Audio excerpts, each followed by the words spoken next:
Part 1, Olivia. Walang ibang hangad ang dalagang si Olivia kundi ang magkaroon ng magandang buhay. Mayahon sa hirap ang pamilya. Siya na lang kasi ang tanging pag-asa ng pamilya. Kaya't nang mabalitaan niya na nangangailangan ng kasambahay sa malapalasyong mansyon ng mga maglayon, hindi na siya nagdalawang isip na mamasukan bilang kasambahay sa mga to. Bukod sa malaki ang sahod at makakatulong sa pamilya, gusto rin niyang malaman kung totoo ba ang bali-balita na meron daw isang halimaw ang nakatira doon. Dala ng kuryosidad, pikit mata niyang tinanggap ang trabaho. Na makapasok na siya sa kanya nalaman kung bakit halimaw ang bansag sa amo niyang binata. Balak mo ba akong lasunin? Ano daw? Napangiwi si Olivia nang hawakan siya nito sa braso na mahigpit at kalad ka rin siya papunta ng dining room. Galit na binitawan siya nito sa harap ng mesa. Taste it, idiot. Now tell me, are you planning to poison me? Tikman mo, bobita. Malakas na sigaw ni Sir Zefiro sa kanya. Sa takot, dalidalin niyang tinikman ang niluto niyang beef morcon. Napangiwi siya sa pangit ng lasa nun. Nakakasuka. May hindi ba siya nagawa o nakalimutan gawin kaya hindi masarap ang pagkakaluto niya? Sorry po. Puro ka sorry. Ano bang capacity ng utak mo? Pantao ba yan, ha? Halos mag-echo ang boses ni Sir Zefiro sa paligid sa lakas nun. Naitakip niya ang kamay sa bibig nang itapon nito ang niluto niyang ulam sa harapan niya. Kahit aso, hindi kakainin ang luto mo. Sa bagay, ano bang aasahan sa katulad mong walang pinag-aralan at walang darating sa buhay? Mamamatay kang mahirap at bobo kasi walang laman yung utak mo. Yumuko si Olivia at kinagat ang labi para pigilan ang namumong luha sa mga mata. Linisin mo yan. Kung gusto mo dilaan mong parang aso, kaya ka naman nandito para sa pera, di ba? Sinipa pa nito ang niluto niya sa harapan niya. Total naman, lahat ng pulubing tulad mo, gagawin lahat para sa pera. You're all the same. Useless and worthless idiots. Anito bago siya tuluyang iniwan. Tuluyan ang bumuhos ang luha ni Olivia nang makaalis na ito. Para siyang bata na sa malampak na upo sa lapag habang nakatakip ang dalawang kamay sa mukha. Ang sakit naman nun, tagos hanggang buto. Kung mang maliit man si Sir Zefiro ng kapwa, parang walang damdamin ng kaharap. Oo, inaamin niya. Ang sama talaga ng lasa ng luto niya. Pero sapat ba yun para gawin sa kanya at sabihin ng salitang binitawan nito kanina lang? Tawag na nga siyang bobo. Tapos naging aso pa? Siguro nga kailangan niya ng pera pero hindi naman siya pulubi. Pinaghihirapan nila ng pamilya nila ang bawat butil na kinakain nila. Hindi sila nanlimos kailanman. Ngayon alam na niya kung bakit binansagan itong halimaw. Napakasama kasi ng ugali nito. Kaya siguro wala pa tong asawa dahil walang makatiis sa ugali nito. Kahit sino hindi makakatagal dito eh. Pinahid niyang luha at humihikbi, dinampot ang niluto niya. Napaiyak si Olivia lalo nang masugatan ang kamay niya dahil sa bubog na tumusok doon. Ang sakit palang malait at maliitin. Tapos dahil alam mong totoo, wala kang magagawa kundi tanggapin lahat ng sinabi sa'yo. Anong buhay naghihintay kay Olivia kasamang kanyang walang pusong amo? Mapaamo niya kaya ang binata na walang ibang alam kundi manakit, manaboy at maliitin siya? Matitibag ba niya ang pader sa pagitan nilang dalawa? O darating ang araw na masasaktan lang nila ang isa't isa? Sundan ang comedy romance action series ng makulit na kasambahay at ng halimaw niyang amo. Olivia's POV. Di niya maiwasang mamangha sa tila malapala siyang mansyon na nasa harapan. Sa sobrang laki nito, pakiramdam niya, isa lang siyang langgam na nakatayo sa harap nito. Pawis pa siya dahil bago siya nakarating sa mismong tapat ng mansyon, dumaan muna siya sa dalawang malaking gate na maraming gwardya. Balita niya napakayaman ng binata na nakatira dito. Di naman maitatanggi na talagang mayaman na nakatira dito. Yun nga lang, wala raw nagtatagal na tauhan dito dahil sa malahalimaw daw na may-ari. Namasukan ng kapitbahay nila dito at sabi nga sa kanya, baka di siya makatagal, baka wala pang isang buwan, magdesisyon siyang umalis agad. Aaminin niya nakaramdam siya ng kaba sa pagpasok dito, pero kailangan niya tong gawin para sa pamilya niya. Sa laki ng pasakod ng may-ari, tiyak, may bibigay niya ang pangangailangan ng pamilya niya. Makakapag-aral din ng mga kapatid niya at di na kailangan maglabandera ng nanay niya. Ang kailangan lang niyang gawin, magtrabaho ng maayos, magsipag sa trabaho at magtiis nang sa ganon magtagal siya. Di siya pwedeng magpadala sa sinasabi ng iba. Ano kung malalimaw ang amo niya? Malaanghel naman siya. Anghel, tapos sa limaw? Sino kayang mananalo? Napahagikik siya sa naisip. Kung ano-ano pa ang sinasabi niya sa sarili, pero nanginginig naman ang tuhod niya sa kaba. Hay nako, Olivia. Tigilan mo ng pag-iisip ng kung ano-ano at simulan mo ng trabaho. Kausap niya sa sarili. Hinila niya pababa ang lumang suot na t-shirt. Inayos niya ang panty niya sa likod dahil pakiramdam niya ay tumabingi iyon dahil maluwag na at may kalumaan na rin to. Tsaka pinagpag rin ang lumang pantalon na pinamana pa sa kanya ng nanay niya mula sa pagkadalaga nito. Gusto niya sanang itali ang itim at mahaba niyang buhok na hanggang bewang pero wala siyang pantali. Kaya hiniyaan na lamang niyang nakalugay yun. Bumuga muna siya ng hangin bago pinindot ang doorbell na nasa harapan. Sobrang kinakabahan siya dahil hindi niya alam kung kaya ba niyang panindigan ang gagawin niyang pagtitiis at pagiging matapang. Pero para sa pamilya niya, susubukan niya. Isang matandang babae ang nagbukas ng gate para sa kanya. Mukha tong istrikta, matangkad ito, merong manipis na kilay. May malaking ilong, malaking nunal sa gilid na makapal na labi. May kalakihan ng mga mata nito na napapaligiran ng maitim na eyebag. Malakas na tumikim ang matanda, kaya inalis niya ang tingin dito. Pinasunod siya nito. Muntik na siyang mahilo sa layo ng nilakad nila. Nagpasikot-sikot pa silang dalawa hanggang sa dalhin siya nito sa harapan ng isang kwarto. Tumayo to ng tuwid sa harapan niya at pinasadahan siya ng tingin mula ulo hanggang paa. Sigurado ka bang marunong ka sa mga gawaing bahay? Nakataas ang kilay na tanong nito na may halong pagdududa ang boses. Opo, marunong po. Ilang taon ka na? Putol nito sa kanya. 18 po. May boyfriend o wala? Seryosong tanong nito. Kailangan pa bang malaman yun? Wala po. Sa ganda mong yan? Duda talaga ang tingin nito sa kanya. Wala po talaga. Wala naman talaga siyang nobyo eh. Wala pa sa isipan niya ang ganong bagay. Dahil bukod sa bata pa siya, gusto rin niyang makatulong muna sa nanay niya. Good. Mabuti na yung malinaw. Ayoko kasi ng kasambahay na inuunang lande kaysa gawin ng trabaho nila ng maayos. Dahil pareho tayo malilintikan pag nagkataon. Bigla'y kinabahan siya sa sinabi nito. Malilintikan daw? Napalunok siya. Itong kwarto na to ang magiging kwarto mo. Turo nito sa kwarto na nasa harapan nila. Alas 8 ang gising ni Sir Sivero, kaya kahit alas 6 ka na bumangon. Kailangan sa 2 oras na yun natapos mo ng gawain mo. Huwag mo rin palang kalimutang lutuan siya ng almusal. Ang gusto ni Sir sa umagahan, sinangag na kanin, hotdog, bacon, itlog. Sa tanghalian at gabihan naman, ikaw magdedesisyon kung anong lulutuin mong pagkain. Kung anong pagkain ni Sir, yun din ang kakainin mo. Sa haba ng mga sinasabi nito parang umiikot ang sikmura niya sa nerbiyos. Di kasi niya matandaan ng iba. Dito ang kusina, dito ka kakain. Marami tong sinabi at tinuro sa kanya na di niya sigurado kung pumasok ba lahat sa utak niya. Tawagin mo nga pala akong Miss Celia. Ako ang mayordoma ng mansyon na to. Narito na ako, bata pa lang ang amo natin. Kaya kung may tanong ka pa, sabihin mo lang sa akin. Hindi na rin pala ako araw-araw narito. Tuwing linggo lang kaya't ikaw lang at ang mga gwardiya sa labas ang narito. Po? Ako lang pong maiiwan mag-isa dito sa loob ng mansyon? Di niya maiwasang kabahan. Paano pala kung totoo na halimaw ang nakatira dito tapos kumakain pala ng tao? Nang ilabot siya sa naisip. Oo, ikaw lang. Bakit ayaw mo na? Natatakot ka na ba? Hindi mo kaya? Uuwi ka na agad? Naliliitan ka ba sa sahod? Magkakasunod na tanong nito. Umiling siya. Ini naman po. Kung ganun maayos na palang lahat. Halika na't kumain ka muna dahil marami pa akong ituturo sa'yo. Kailangan ko na rin kasing umalis dahil may naghihintay pa sa akin.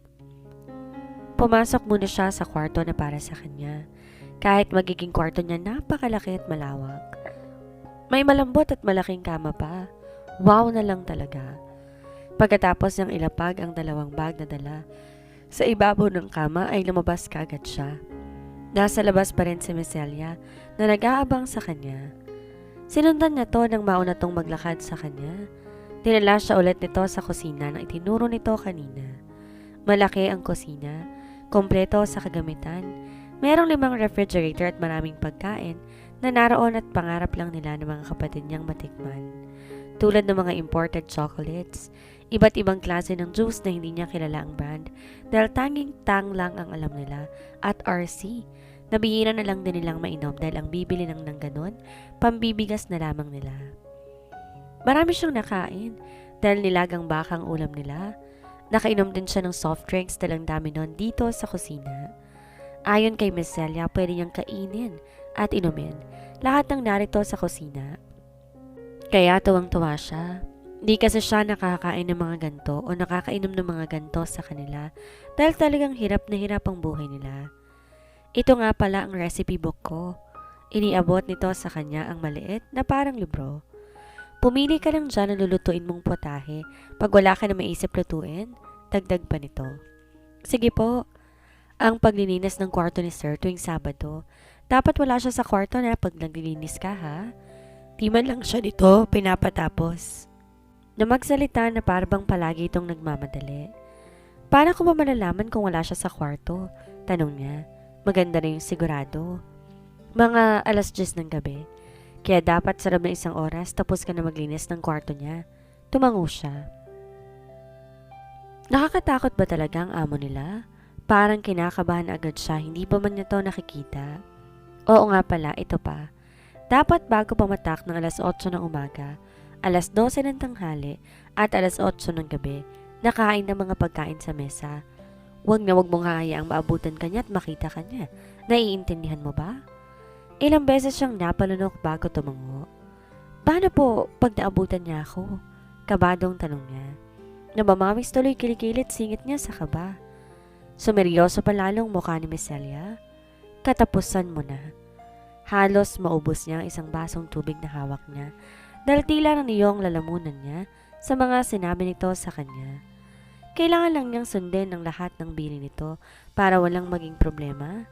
Dahil oras na magkamali siya, katapusan niya na at baka mapalaya siya nang wala sa oras. Inawakan siya ni Miss Celia sa balikat at seryosong mga mata tumitig sa kanya. Hindi nagpapalaya si Sir Zefiro ng tauhan. Sila ang kusang lumalayas. Kaya kung makakatagal ka maganda dahil baka taasan pa niyang lalong sahod mo. Natuwa siya na marinig na baka taasan ito ang sahod niya pag nagtagal siya. Kaso lang pakiramdam niya, may paninindak ang boses ni Miss Celia sa kanya kaya napanunok na naman siya. Kaya mo yan, Olivia. Sana magtagal ka na. Nahahagar na rin kasi ako kakahanap ng kasambahay sa mansyon na to. Nasisira ng beauty ko. Biglay parang problemado na to ngayon. Kumibot-kibot pa ang makapal nitong labi. Hindi pwedeng palagi na lang ganito. Baka'y walain na ako ng jowa ko pag pumangit na ako dahil sa konsumisyon dito. Mahina siyang natawa. Joker ka po pala? Nawala ang ngiti niya nang sinaman siya nito ng tingin. Mukha ba ako nagbibiro? Nakataas ang kilay na tanong nito. Di siya umimik at nag-iwas na lang tingin dahil nagbubukas sarang ilong nito ngayon habang nakatingin sa kanya. Basta sundin mo lahat ng bilin ko para mabuhay ka pa ng matagal sa mansyon na to. Po? Mabuhay? Bakit may posibilidad bang mamatay siya? Sa takot na pahawak siya sa damit nito. Diyos mi kang bata ka, binibiro lang kita. Tumatawang sabi nito habang nagbubukas sara ang butas ng ilong at nag-aalugan ng makapal na labi. Di tuloy niya sure kung tawa ba yun o magta-transform nito para maging isang nakakatakot na nilalang. Basta sundin mo lang lahat ng bilin ko para walang problema at magtagal ka. Sayang ang malaking sahod na makukuha mo at ang bonus na matatanggap kada taon. Paalala nito sa kanya. Tumingin to sa suot na relo. Bukas ka na magsimulang maglinis. Sa ngayon, ang panggabihan ng pagkain ang kailangan mong asikasuhin para kay Sir Zefiro. Huling bili nito bago tuloy yung umalis. Sana lang talaga matagalan at makain niyang lahat ng bili nito. Kanina pa nakaalis si Miss Celia dahil unang araw niya ngayon sinabihan siya nito. Bukas na siya magsimula. Tanging pagkain lang mamayang gabihan ng amo niya ang gagawin niya. Masaya siyang nagpagulong-gulong sa kama niya na malambot. Di niya akalaing magiging komportable ng sobrang kwarto niya. Di tulad sa bahay nilang manipis na baniglang sapin sa malamig na semento. Umupo siya sa gilid ng kama.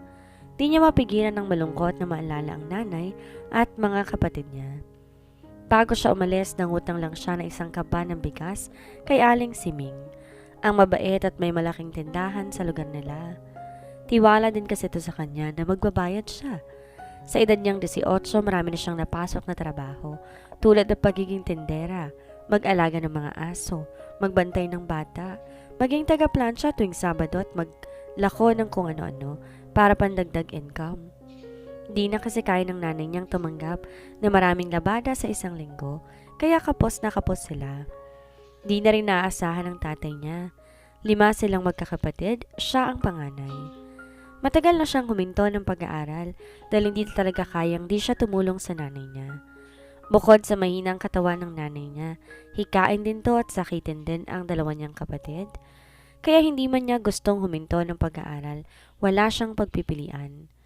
Nakaramdam siya ng konsensya. Siya masarap ang kinakain dito, samantalang pamilya niya magtitiis sa 2 garapon na alamang na niluto niya bago siya umalis.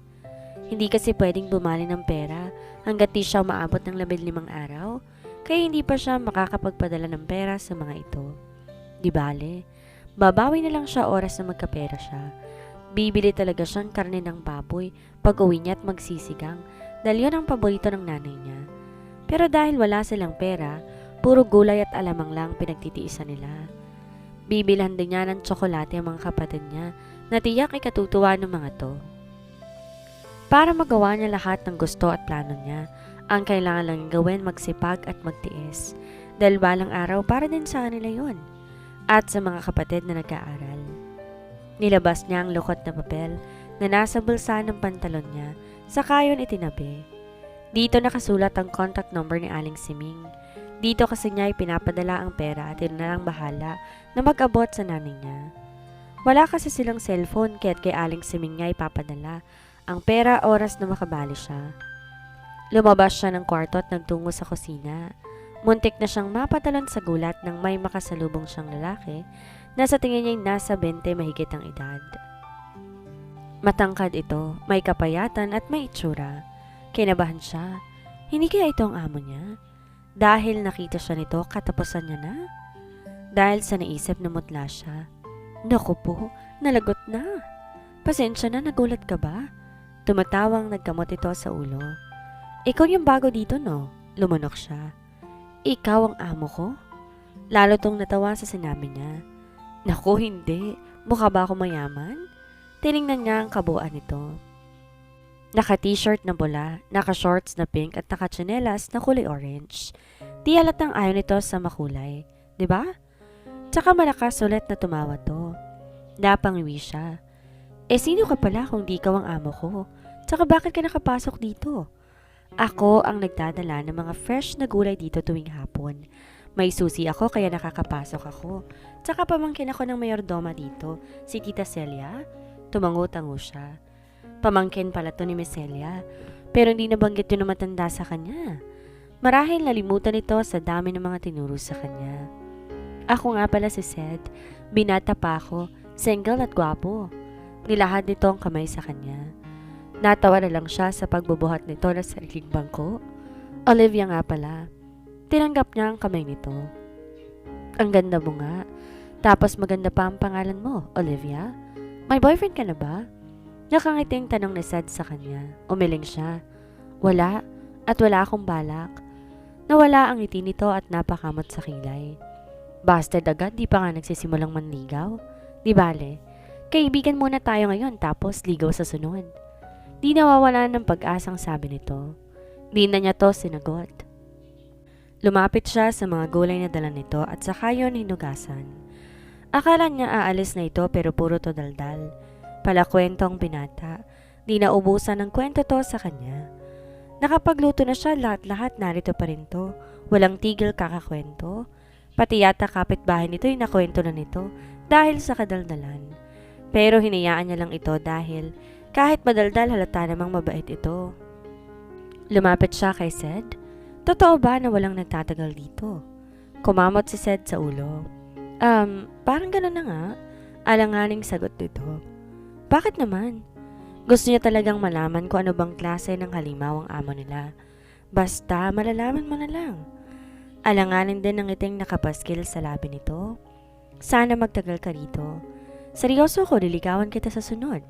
Di niya pinansin ang sinabi nito. Ang nasa isip niya, ano bang itsura ng amo nila?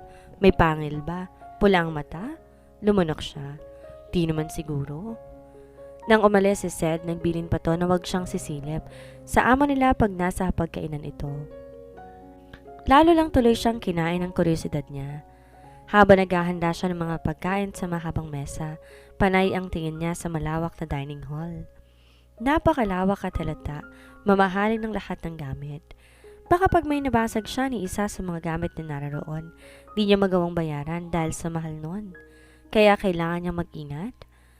Na matapos niyang ihanda ang mga pagkain, nagmamadali siyang umalis para bumalik sa kusina.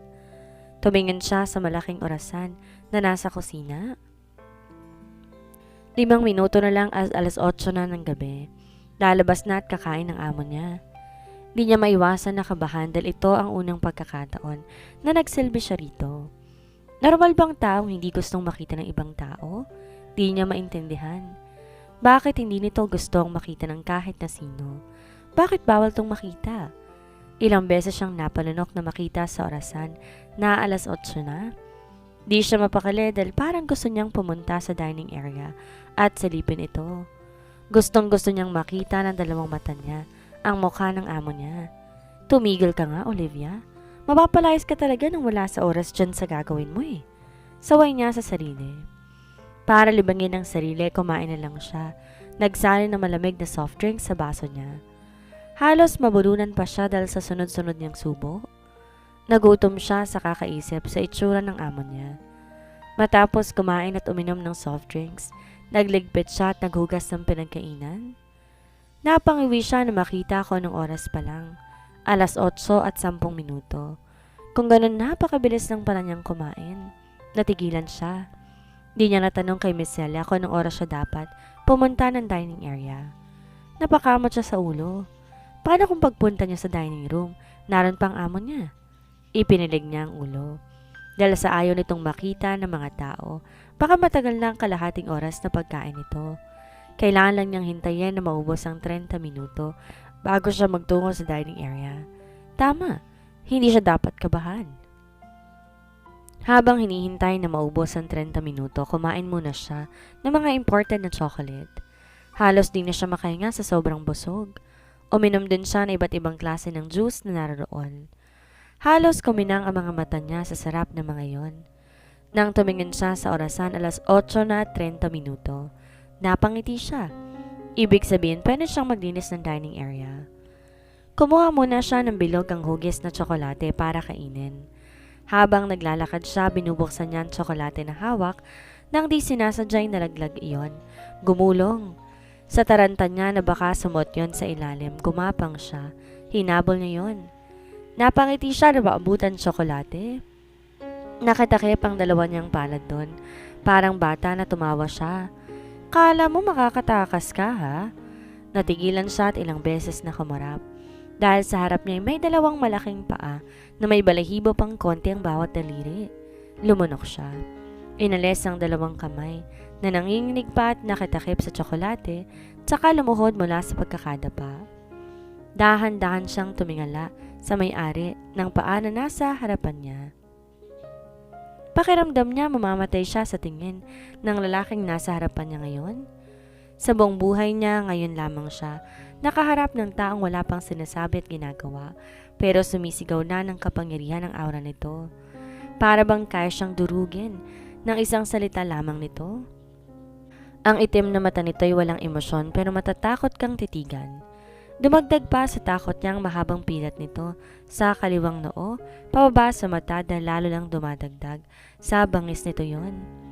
Ngayon lang siya nakakita ng ganito, kagwapong nilalang sa buong buhay niya. Na kahit nga ang pilat nito ay hindi nakabawas sa kagapuhan na taglay nito. Tapos matangkad pa at matipuno ang katawan. Nilibot niya ng tingin ang katawan nito para hanapin ang sungay o ang buntot. Tulad nga ng inaasahan niya, wala. Hindi totoo ang balibalita. Di naman kasi totoo ang mga halimaw. What the heck are you doing here? Saka lang siya natauhan ng dumuguntong nang malakas ang malaking boses nito sa paligid at nalintikan na siya.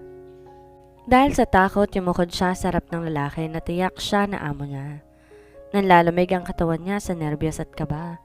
Pasensya na po, sir. Nakayukod pa rin sabi niya.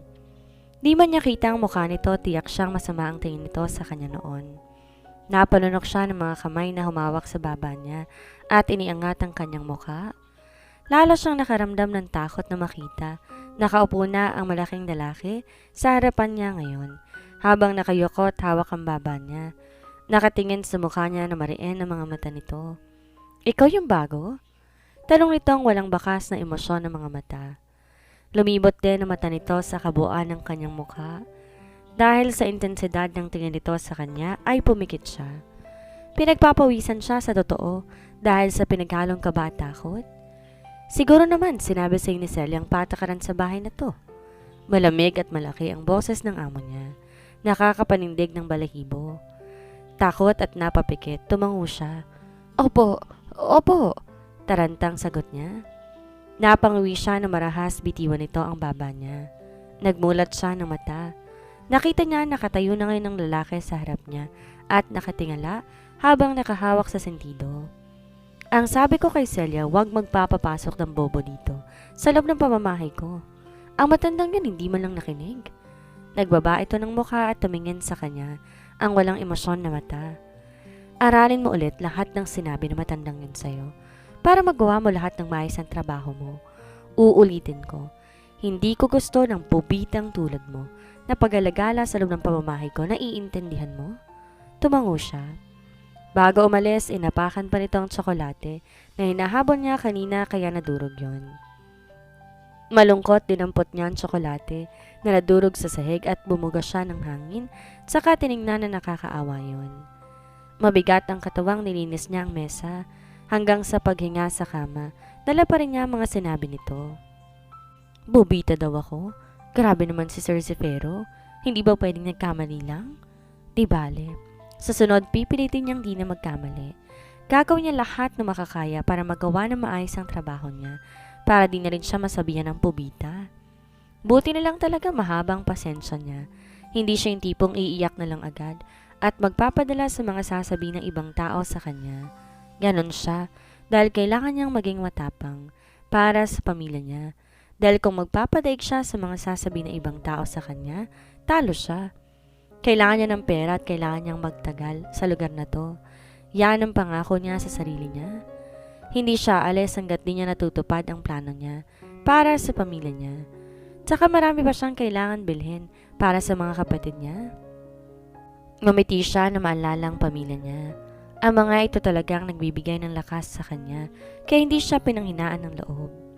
Bago natulog, pinagdasal niya ang pamilya niya na lagi niyang ginagawa noon pa man. 6:00, gising na siya. Tinapos ang mga kailangan gawin bago tumungtong ng 8:00 ng umaga. Nang matapos lahat ng trabaho, niluto niya lahat ng sinabi ni Miss Celia na gusto ng amo niya na almusal. 1 oras pang hinintay niya bago linisin ang pinagkainan ng amo niya para siguradong wala na to sa pagkainan. Mahirap nang masabihan na naman siyang bobita. Baka magkatotoo pang sinabi nito tungkol sa kanya. Pagkatapos yung maglinis ng pinagkainan ng amo niya, kumain na rin siya dahil gutom na gutom siya. Mabilis at pulido siyang kumilos, kaya wala pang tanghali sigurado siya, tapos niya ng lahat ng trabaho niya. Paglilinis lang naman kasi sa loob ng bahay ang ginagawa niya. Yun lang ang bili ni Miss Celia. Di siya po pwedeng maglinis ng kahit aling kwarto na nasa taas, maliban lang sa kwarto ni Sir Zefero na tuwing Sabado niya lang po pwedeng linisan. Di niya rin kailangan maglaba ng mga damit dahil si Miss Celia nang bahala nun tuwing linggo. Si Sed naman naglilinis ng garahe, mga sasakyan at bahala sa mga halaman sa labas. Tanging paglilinis lang at pagluluto ang gagawin niya, kaya madali lang yon para sa kanya. Wala pang 2:00 ng hapon, tapos na siya sa mga gawain niya. Pagod na pagod, tumingala siya habang nakahawak sa batok niya. Napaayos siya ng tayo na makarinig ng yabag. Hapon pa magpapasok ng gulay si Sed. At wala namang ibang tao sa loob ng mansyon kaya't may kutob siya kung sino ito. Dahil sa kaba at takot, nagmamadali siyang pumasok sa ilalim ng lamesang naroon. Tinakpan ng bibig na makakita ng 2 pares ng paa. Kung kahapon nakayapak lang amo niya, ngayon nakasuot na to ng tsinelas. Di niya alam kung ba't kailangan niya ng magtago Wala naman siyang ginawang kasalanan. Hindi mo lang gusto na makaharap siya, Olivia? Ani ng isang bahagi ng kanyang utak. Tama, iba kasi talaga ang dating nito sa kanya. Nakaka-intimidate naman kasi ang amo niya. Di pa man nagsasalita, ramdam niyang nakakatakot na aura nito na bumabalot dito. Nakita niya huminto ang 2 pares ng paa nito sa tapat ng isang refrigerator. Dahil umiral na naman ang kuryosidad sa katawan niya, dahan-dahan niyang sinilip ang ulo para makita ang mukha nito. Napanganga siya na makita kung paano umalon ang lalamunan nito habang umiinom sa isang lata ng soft drinks. Parang katulad lang na napapanood niya sa mga commercial sa mga telebisyon. Nakakahalinang panoorin to. Hindi sinasadya, gumawi ang mga mata nito sa kanya. Nagkasamit-samit ang amo niya. Anong ginagawa mo dyan? Kandaobong tanong nito na hindi maipintang mukha habang nakatingin sa kanya. Pinilit niyang ngumiti kahit ang totoo, kinakabahan siya. Nagalit na naman to sa kanya. Ang sabi ko, anong ginagawa mo dyan? Napapikit si Olivia na malakas ilapag ng amo niya ang lata ng soft drink sa ibabaw ng mesa. Nagtatago po. Ibig ko sabihin, nagtago po yung ipis ito sa ilalim. Naparunok siya dahil tila nanunuri ang mga mata nito habang nakatingin sa kanya. Inabol ko para patayin yung ipis? Ngumiti siya rito pero sa tingin niya baka magmukhang ngiwi ang kinalabasan nun. Such a liar. Ipinilig nito ang ulo. Nang muling tumingin to sa kanya, napatayo siya sa kaba, dahilan para malimutan niyang nasa ilalim siya ng mesa. Aray! Napadaing siya sa sakit ng ulo nang mauntog siya. Simula pagkabata ko, wala pa ako nakita, maski isang ipis o langaw sa pamamahay ko. Gumapang siya paalis sa ilalim ng mesa.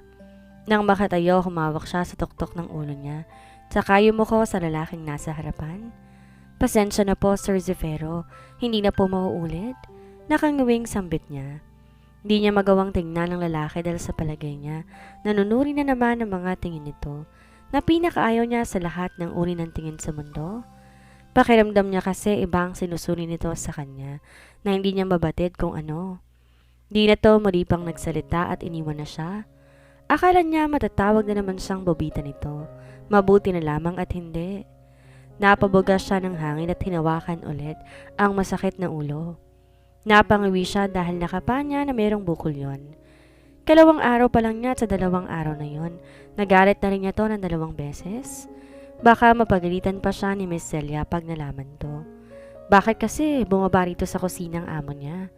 Kala niya talaga hindi to lumalabas ng kwarto, maliban pagkakain lang. Mahina niyang kinutusan ang sarili. Tanga mo naman, Olivia. Malamang gustong uminom ng soft drinks kaya bumaba. Mahina siyang nagpapadyak ng paa dahil sa inis sa sarili. Kaasar naman 2 beses ko na siyang nagagalit. Buong araw niyang dinala ang kahihiyan sa araw na yon. Ngayon may bago na siyang idadagdag sa mga dapat niyang gawin simula ngayon. At yon ang hindi nagalitin o inisin ng amo niya. Di na dapat siya makagawa ng bagay na ikakagalit o ikakainis nito sa kanya. Baka mamaya di nito dagdagan ang sahod niya at wala pa siyang makuha na bonus dahil sa inis sa kanya. Sayang ang bonus, Olivia. Aniya sa utak. Kailangan lang niyang magtiis. Yung tipong papasok sa tenga ang mga salita nito, ilalabas niya sa kabila. Di niya kailangan damdamin dalawa lang mangyayari kung gagawin niya yon. Di na siya makakahanap ng ganto kalaking sahod para sa walang pinag-aralang tulad niya. Pumikit siya at pilit na sinisiksik sa utak lahat ng pwedeng maitulong ng trabaho niya sa pamilya niya. Tama, para sa pamilya niyang hirap na hirap gagawin niyang lahat. Susundin at tutuparin niya ang mga plano niya. Siya yata si Olivia, ang babaeng walang inaatrasan. Malakas na tawa ni Sed ang maririnig sa buong kusina. Napabasangot na lamang siya dahil nagawa pa nitong tawanan siya sa mga kinuwento niya tungkol sa nangyari kagabi at kanina. Kanina niya pa gustong-gustong butuhin to ng patatas na hawak niya dahil naaasar siya sa paraan nito ng pagtawa. Ano nakakatawa, Sed? Hinugasan niya ang mga patatas na dala nito. Naluluha ang mga mata ni Sed habang nakatingin sa kanya. Wala naman. Medyo nakatawa pang sabi nito. Sa sunod kasi, pakiayos yung palusot. Wala na kasi ako maisip na palusot.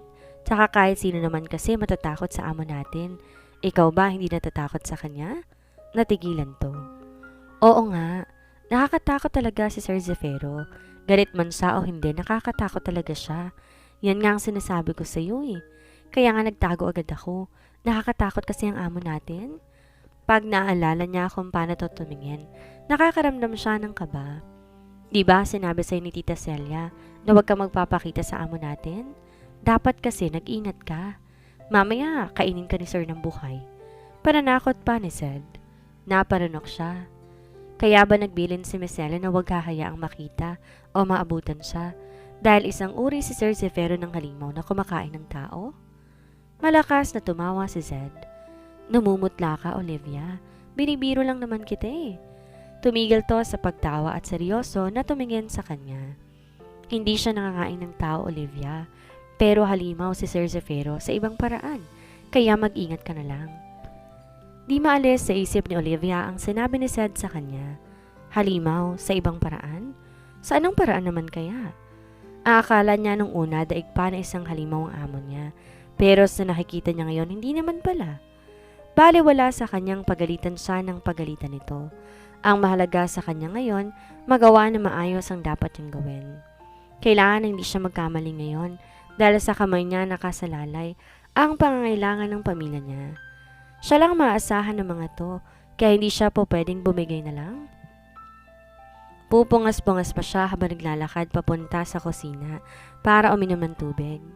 12:00 pa lang ng gabi kaya antok na antok pa siya. Natigil siya sa pagkakbang na makarinig ng ingay mula sa kusina. Medyo kabado pa siyang sinilip kung tama ba ang hinala niya. Nandaki pa ang mata niya at napaawang ang labi niya. Tama nga ang hinala niya ng amo niyang nasa kusina.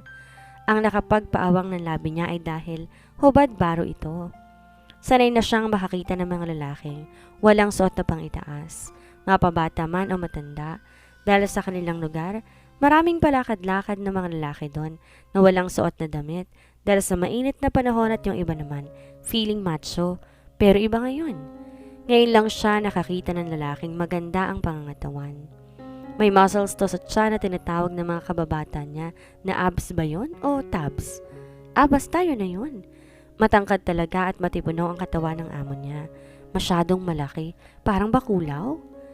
Napanganga na naman siya na makita kung paano itong uminom ng tubig. Umaalo ng lalamunan nito at bawat lagok napaparunok siya. Inawakan niyang pisngi niya. Ano bang nangyayari sa kanya? Naiinggit yata siya sa paraan nito ng pag-inom. Magaya nga yun bukas. Walang laman ng ilapag ng amo niya ang baso na hawak sa mesa. Humawak din ang 2 kamay nito sa gilid ng mesa, parang wala sa sariling nakatingin sa kawalan. Napansin din niyang pawis ang mukha at katawan nito, maging ang paghinga nito ay mabigat. Tinitigan niya ang mukha nito. Marami na siyang nakitang may pilat sa mukha, pero di naman ganito. Bakit ganun? Parang di naman to pumangit. Kahit siguro tubuan to ng pigsa sa mukha, gwapo pa rin. Napailing na lang si Olivia. Kung ano-ano na naman ang naiisip niya. Dapat umalis na siya sa kinatatayuan dahil baka mamaya makita pa siya nito at magalit na naman sa kanya. Idiyari na naman siya. Akmang aalis na siya sa pagsilip nang marinig at nakita niyang malakas na pagmumura nito. Shit, this nightmare. Kasabay noon ang pagbato ni Zefiro ng baso banda sa kinatatayuan niya. Muntik na siyang mapasigaw sa gulat. Mabutit mabilis niyang natakpan ang bibig niya dahil kung hindi, tiyak malalaman ng amo niya. Narito siya sa kusina at nakatingin dito. Shit! Muling nagmurat to na malakas. Muli niya tong sinilip. Naparunok si Olivia na makita kung gaano kadilim ang mukha nito. Parang galit na galit to tandang manakal anumang oras. Dahil sa takot na baka siya ang masakal nito oras makita siya, nagmamadali siyang umalis para bumalik sa kwarto niya. Mahirap na. Baka mabali pa ang leeg niya dahil sa galit nito. Tiniis ni Olivia ang uhaw niya at humiga na lang. Bukas na lang siya inom ng tubig, pati ang bubog sa sahig, bukas na lang din niya lilinisan. Baka kasi mamaya pagpunta niya sa kusina, naroon pa ang amo niya. Mahirap mapatukan ng galit. Inawakan niya ang sariling leeg at saka marahas na lumunok. Ngayon nasisiguro niya ng nakakatakot niyang amo niya. Pagkagising niya, nilinis niya agad ang bubog na nagkalat sa sahig. Natigilan na makitang may bakas ng dugo sa pader. Kinabahan siya. Bakit may dugo? Biglang na-imagine Olivia na may iniuuntog ang amo niya sa pader na yon, kaya may dugo. Sa takot niya, namutla siya at pinagpawisan. Pero wala namang ibang tao rito maliban sa kanilang dalawa. Hindi kaya sarili nitong iniuntog? Ipinilig niya ang ulo. Sino namang tangang gagawa nun? Napabuga na lamang siya ng hangin. Wala na siyang pake kung kanino at saan galing ang dugo na yon. Ang importante, hindi sa kanya yon.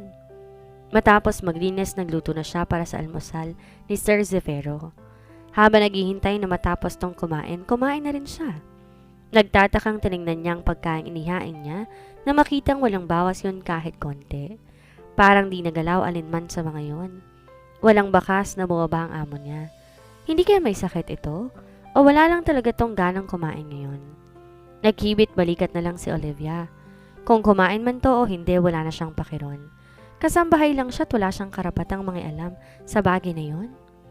Natapos yung lahat ng gawain niya bago mananghalian. At tulad ng umaga, wala na naman bawas sa mga pagkain inihain niya dito para sa tanghalian. Ang mayayaman nga naman, di nang ihinayang sa pagkain na sasayang. Naniya sa isip habang nililigpit ng mga pagkain na dapat ay sa amo niya. Dahil sa pagkabagot, naglibot muna siya sa paligid. Walang sinabi si Miss Yela na hindi po pwedeng maglibot sa paligid. Sa ikalawang palapag tuwing Sabado lang siya po pwedeng umakyat. Sa dining area tuwing magkahain lang. Yon ang bilin ng matanda. Ikatlong araw pa lang niya sa mansyon at tulad ng inaasahan niya, napakalawak dito. Hindi masusukat ng tingin kung gaano to kalawak at kalaki. Lahat ng kagamitan sa paligid halatang mamahalin at magaganda ang kalidad, malayo sa mga nakita na niya noon. Nagdingning ang mga mata niya nang tumingala at naggagandahang chandelier ang bumungad sa mata niya. Sa paglibot niya, napunta siya sa isang pinto. May kulay pink na puso sa harap nun at may nakalagay na, "Do not disturb the princess of this house." Ito marahil ang kwarto ng kapatid ng amo niya. Pumihit siya paharap para umalis na. Ganoon na lang ang gulat niya nang bumungaga ang buka niya sa matigas na bagay.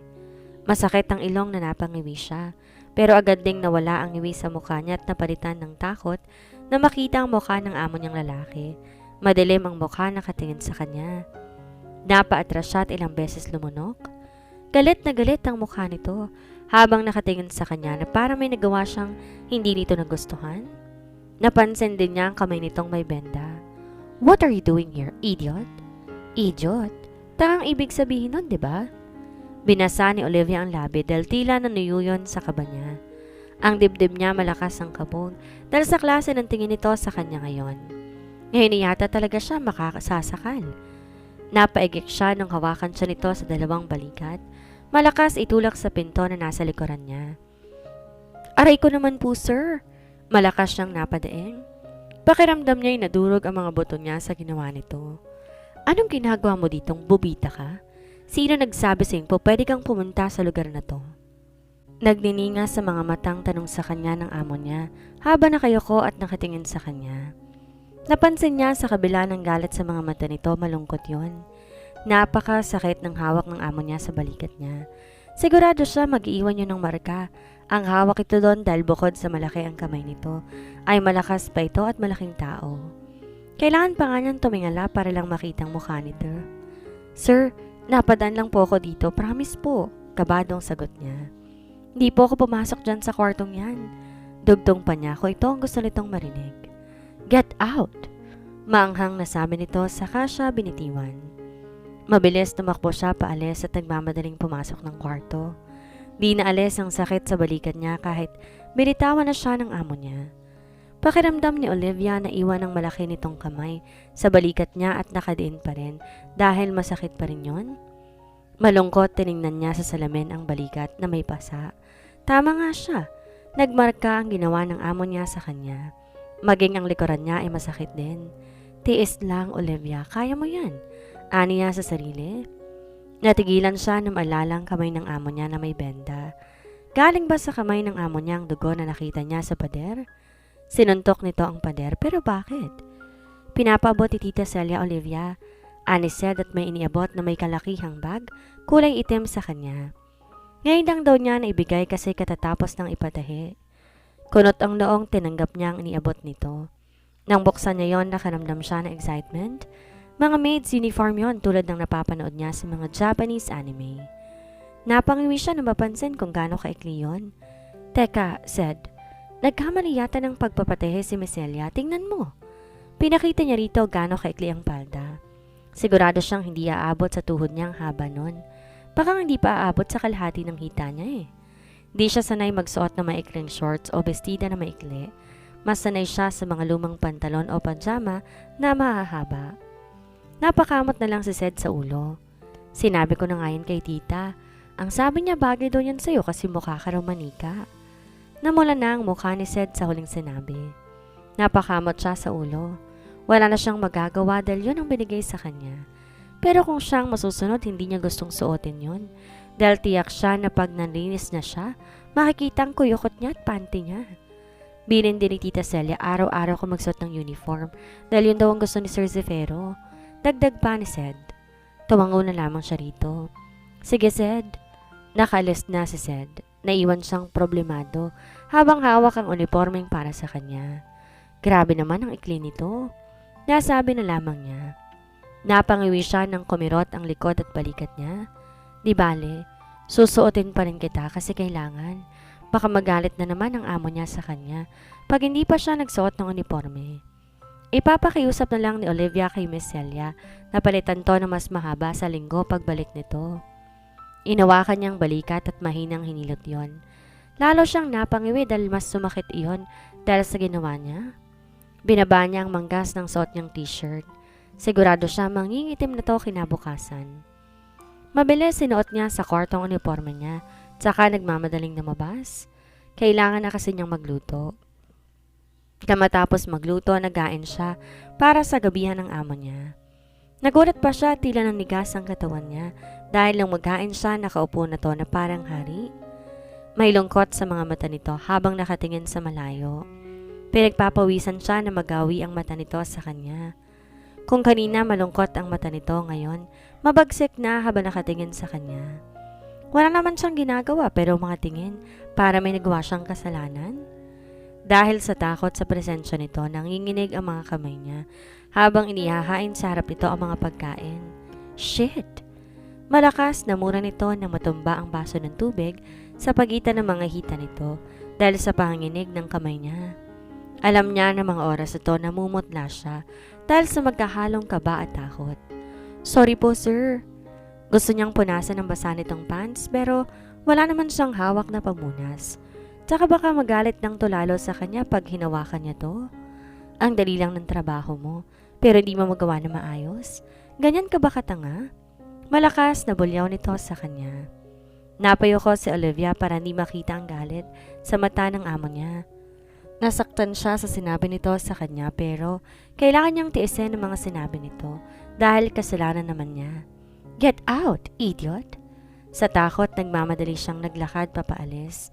Pero sadyang malas talaga ata ang araw na to sa kanya dahil nag-eke sa mga paa niya, dahilan para madapa siya. Aray! Mabuti na lang di nauna ang mukha niya sa matigas na marmol na sahig. Kung hindi, sigurado siyang basag na ang mukha niya ngayon. Nalaki ang mata na maalalang nakapalda siya na maikli ngayon at nakapanti lamang siya. Nagmamadali siyang tumayo at tumakbo paalis na di tumitingin sa amo niya. Na di niya alam kung nakatingin ba o hindi sa kanya. Nakakahiya. Pulang-pula ang mukha niya na makarating ng kusina. Naghalo ang nararamdaman niyang kahihiyan ngayong araw. Mahina niyang tinuktukan ng ulo. Ang tanga mo, Olivia. Ang tanga mo talaga. Di bale, isipin na lang niya na hindi yun nangyari sa kanya.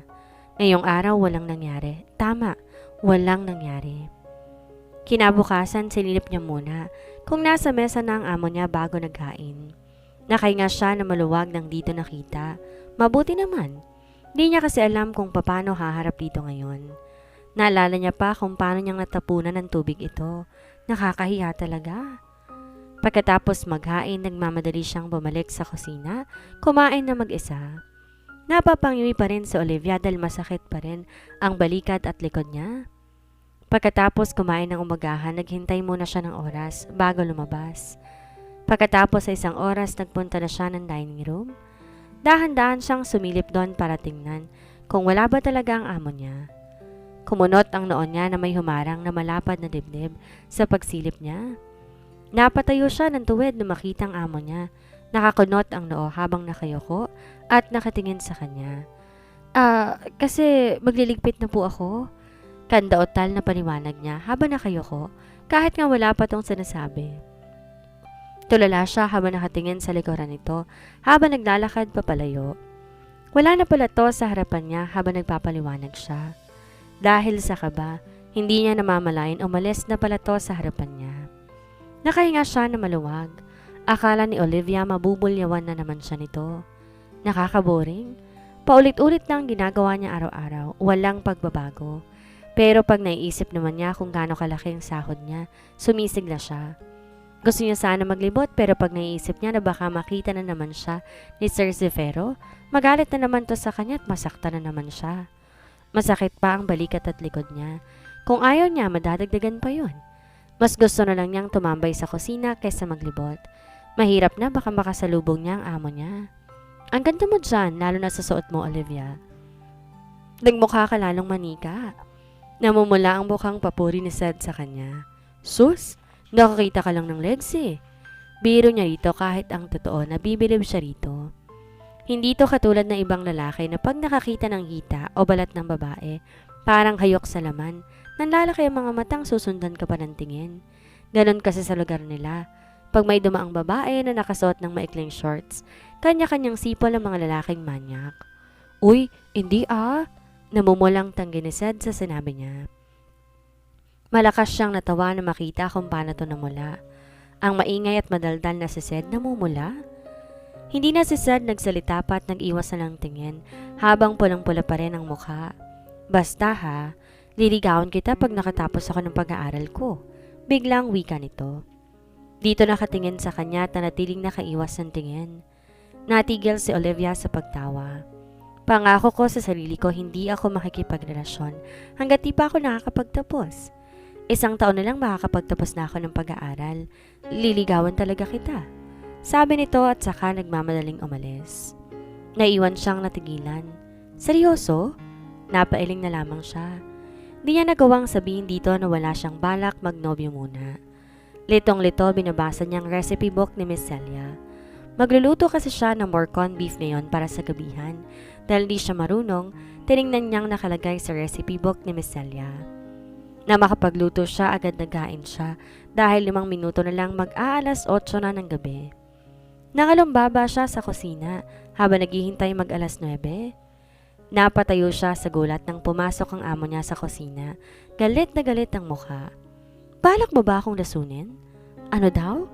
Napangiwi si Olivia nang hawakan siya nito sa braso na mahigpit at kalad ka rin siya papunta sa dining room. Galit na binitiwan siya nito sa harap ng mesa. Take it. Taste it, idiot. Now tell me, are you planning to poison me? Napakadilim ng mukha nito habang nakatingin sa kanya. Wala sa sariling napahawak siya sa leeg niya. Natatakot siya baka bigla siya nitong sakalin. Tikman mo, bobita. Malakas na bulyaw ni Sir Zefero sa kanya. Sa takot, dali-dali niyang tinikman ang niluto niyang beef morcon. Napangiwi pa siya sa pangit ng lasa nun. Nakakasuka. May hindi ba siya nagawa o nalimutan gawin kaya hindi masarap ang pagkakaluto niya? Sorry po. Puro ka sorry. Ano bang capacity ng utak mo? Pantao ba yan, ha? Halos mag-echo ang boses si Sir Zefero sa paligid sa lakas nun.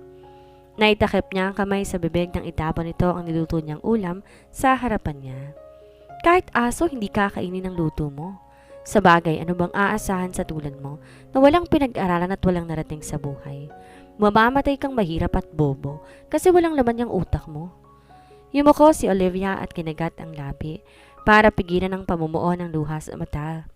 Linisin mo yan. Kung gusto mo, dilaan mo na parang aso. Kaya ka naman nandito para sa pera, di ba? Sinipa pa nito ang niluto niya sa harapan niya. Total, lahat ng pulubing tulad mo, gagawin lahat para sa pera. You're all the same. Useless and worthless idiots. Anito bago siya tuluyang iniwan. Tuluyang bumuhos ang luha ni Olivia na makaalis na ito. Para siyang batang sumalampak ng upo sa lapag habang nakatakip ang dalawang kamay sa mukha. Ang sakit naman nun, tagos hanggang buto. Kung mangliit naman si Sir Severo ng kapwa, parang walang damdamin ng kaharap nito. Oo, inaamin niya na ang sama talaga ng lasa ng luto niya. Pero sapat ba yun para gawin sa kanya? Sabihin ang salitang binitawan nito kanina lang? Tinawag na siyang bobo, tapos naging aso pa. Siguro nga kailangan niya ng pera pero hindi naman siya pulubi. Pinaghihirapan nila ng pamilya nila bawat butil na kinakain nila. Hindi sila nanlimos kailanman. Ngayon alam na niya kung bakit binansagan tong halimaw. Napakasama kasi ng ugali nito. Kaya siguro wala pa tong asawa dahil walang makatiis sa ugali nito. Kahit sino hindi makakatagal dito. Pinahid niyang luha at humihikbi, dinampot ang niluto niya. Napaiyak si Olivia lalo nang masugatan ang kamay niya dahil sa bubog na tumusok doon. Masakit palang malait at maliitin. Tapos dahil mong totoo, wala kang magagawa kundi tanggapin lahat ng sinabi sa'yo. Pagkatapos niyang ligpitin at linisin ang lahat ng kalat, nagkulong siya sa kwarto niya at doon umiyak ng umiyak. Kailan kaya babait ang amo niya? Mangyayari pa kaya yun? Tumayo siya at kinuha ang family picture na tanging dala niya. Umiiyak na tumingin siya rito. Kailangan niyang magtiis? Gagawin niya to para sa pamilya niya. Kailangan niyang tumulong sa nanay niya para maitaguyod ang mga kapatid niya. Pinahid niyang luha. Bukas mawawala rin ang sakit. Laban lang, Olivia. Ani niya sa utak para palakasin ang loob niya. Pero imbes tumigil sa pag-iyak, lalo lang lumakas ang iyak niya. Ang sakit talaga. Hinaplos niya ang tapat ng dibdib at bumuga ng hangin. Bukas wala na to, sigurado siya. Makakalimutan din niya tong sakit pagising niya. Humiga na siya at pilit pumikit para makatulog. Pero hindi siya makatulog. Dahil sa uhaw, lumabas siya ng kwarto para magtungo sa kusina. Natigil siya sa pagkakbang na masalubong niya ang binatang among may hawak na alak sa babasaging baso. Gusto man niyang tumakbo palayo rito, hindi niya na nagawa dahil nakita na siya nito. Tanging nagawa na lang niya ay magyoko ng ulo para di makita ang tiyak niyang mapanglait itong tingin sa kanya. Gumilit siya para hindi makaharang sa daraanan nito. Ilang sandali nang lumipas, hindi ito gumalaw sa kinatatayuan. Dahan-dahan siyang nagangat ng tingin. Agad siyang nagbaba ng tingin na makitang nakatingin din to sa kanya. May nagawa na naman ba siya? Bakit nakatingin to sa kanya na parang galit? Galit na to kasi nagpalit na siya ng damit at tinasuot ang uniforme niya? Galit ba to kasi hindi nakatali ang buhok at para siyang bruha? Ayaw ba nito ng kasambahay na may kadugyutan? Dahil sa naisip, nagmamadali niyang kinuha ang goma mula sa bulsa na galing pa sa mga gulay na dala ni Sed at nagmamadaling tinali yon sa buhok niyang mahaba. Stop it! Napahinto siya sa pagtatali ng buhok at tumingala sa amo niya. Nakita niya paano ito lumunok habang nakatingin sa kanya. I said stop it. Yumuko siya at mahiyang naiyak. Ano na naman ba nagawa niya? Hide your neck, it's too good to show. Anito bago siya tuluyang iniwan. Nagtataka, sinundan na lang niya ng tingin ng amo niya na hindi niya rin maintindihan. Pinahid niyang luha sa mga mata. Ano daw? Bakit nga kaya ang gaspang ng pag-uugali ni Zefiro? Bakit tila pasan-pasan niyang mundo sa kabila ng yaman na meron siya? At may pag-ibig kayang mabubuo sa pagitan ng isang mahirap na kasambahay at mayamang halimaw? Yan ang ating aalamin sa susunod nating kabanata.